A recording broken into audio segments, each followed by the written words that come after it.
रामायण के सुंदरकांड में हनुमान जी के साहस और देवाधीन कर्म का वर्णन किया गया है। हनुमान जी की भेंट राम जी से उनके वनवास के समय तब हुई जब राम जी अपने भ्राता लक्ष्मण के साथ अपनी पत्नी सीता की खोज कर रहे थे। सीता माता को लंकापति रावण छल से हरण करके ले गया था। सीता जी को खोजते हुए दोनों भ्राता ऋषिमुख पर्वत के समीप पहुंच गए, जहां सुग्रीव अपने अनुयायियों के साथ अपने ज्येष्ठ भ्राता बाली से छिपकर रहते थे।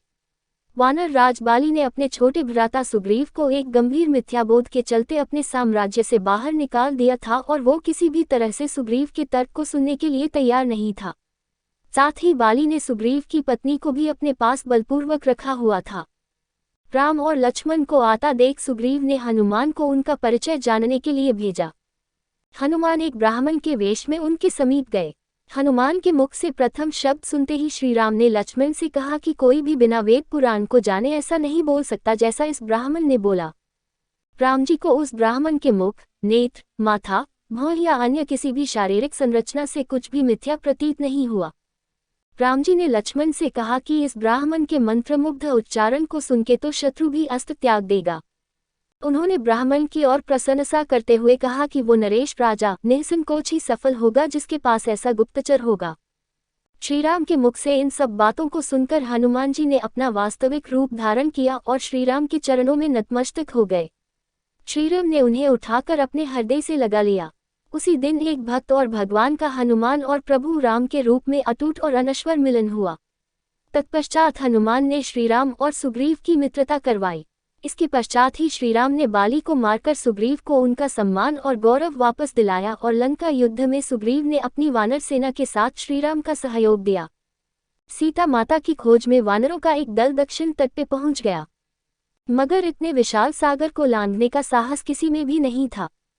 स्वयं हनुमान भी बहुत चिंतित थे कि कैसे इस समस्या का समाधान निकाला जाए। उसी समय जामवंत और बाकी अन्य वानरों ने हनुमान को उनकी अद्भुत शक्तियों का स्मरण कराया। अपनी शक्तियों का स्मरण होते ही हनुमान ने अपना रूप विस्तार किया और पवन वेग से सागर को उड़ के पार करने लगे। रास्ते में उन्हें एक पर्वत मिला और उसने हनुमान से कहा कि उनके पिता का उसके ऊपर ऋण है। साथ ही उस पर्वत ने हनुमान से थोड़ा विश्राम करने का भी आग्रह किया, मगर हनुमान ने किंचित मात्र भी समय व्यर्थ न करते हुए पर्वतराज को धन्यवाद किया और आगे बढ़ चले। आगे चलकर उन्हें एक राक्षसी मिली जिसने कि उन्हें अपने मुख में घुसने की चुनौती दी। परिणामस्वरूप हनुमान ने उस राक्षसी की चुनौती को स्वीकार किया और बड़ी ही चतुराई से अति लघु रूप धारण करके राक्षसी के मुख में प्रवेश करके बाहर आ गए। अंत में उस राक्षसी ने संकोचपूर्वक ये स्वीकार किया कि वो उनकी बुद्धिमत्ता की परीक्षा ले रही थी। आखिरकार हनुमान सागर पार करके लंका पहुंचे और लंका की शोभा और सुंदरता को देखकर आश्चर्यचकित रह गए।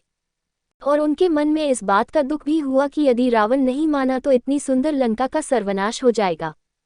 तत्पश्चात हनुमान ने अशोक वाटिका में सीता जी को देखा और उनको अपना परिचय बताया। साथ ही उन्होंने माता सीता को सांत्वना दी और साथ ही वापस प्रभु श्रीराम के पास साथ चलने का आग्रह भी किया, मगर माता सीता ने ये कहकर अस्वीकार कर दिया कि ऐसा होने पर श्रीराम के पुरुषार्थ को ठेस पहुंचेगी। हनुमान ने माता सीता को प्रभु श्रीराम के संदेश का ऐसे वर्णन किया जैसे कोई महान ज्ञानी लोगों को ईश्वर की महानता के बारे में बताता है। माता सीता से मिलने के पश्चात हनुमान प्रतिशोध लेने के लिए लंका को तहस नहस करने लगे। उनको बंदी बनाने के लिए रावण पुत्र मेघनाद इंद्रजीत ने ब्रह्मास्त्र का प्रयोग किया।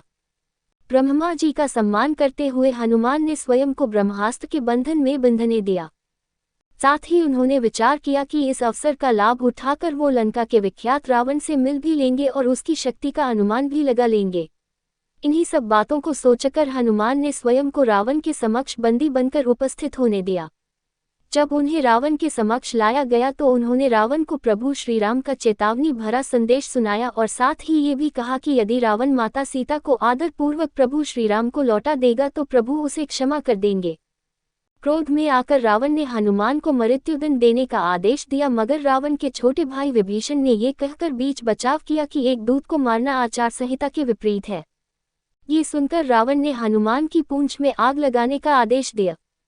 जब रावण के सैनिक हनुमान की पूंछ में कपड़ा लपेट रहे थे तब हनुमान ने अपनी पूंछ को खूब लंबा कर लिया और सैनिकों को कुछ समय तक परेशान करने के पश्चात पूंछ में आग लगाने का अवसर दे दिया। पूंछ में आग लगते ही हनुमान ने बंधन मुक्त होकर लंका को जलाना शुरू कर दिया और अंत में पूंछ में लगी आग को समुद्र में बुझाकर वापस प्रभु श्रीराम के पास आ गए। लंका युद्ध में जब लक्ष्मण मूर्छित हो गए थे तब हनुमान जी को ही द्रोणागिरी पर्वत पर से संजीवनी बूटी लाने भेजा गया, मगर वो बूटी को भली भांति पहचान नहीं पाए और पुनः अपने पराक्रम का परिचय देते हुए वो पूरा द्रोणागिरी पर्वत ही रणभूमि में उठा लाए और परिणामस्वरूप लक्ष्मण के प्राण की रक्षा की। भावुक होकर श्रीराम ने हनुमान को हृदय से लगा लिया और बोले कि हनुमान, तुम मुझे भ्राता भरत की भांति ही प्रिय हो। हनुमान का पंचमुखी अवतार भी रामायण युद्ध की ही एक घटना है। अहिरावण, जो कि काले जादू का ज्ञाता था, उसने राम और लक्ष्मण का सोते समय हरण कर लिया और उन्हें विमोहित करके पाताल लोक में ले गया। उनकी खोज में हनुमान भी पाताल लोक पहुंच गए। पाताल लोक के मुख्य द्वार एक युवा प्राणी मकरध्वज पहरा देता था, जिसका आधा शरीर मछली का और आधा शरीर वानर का था। मकरध्वज के जन्म की कथा भी बहुत रोचक है।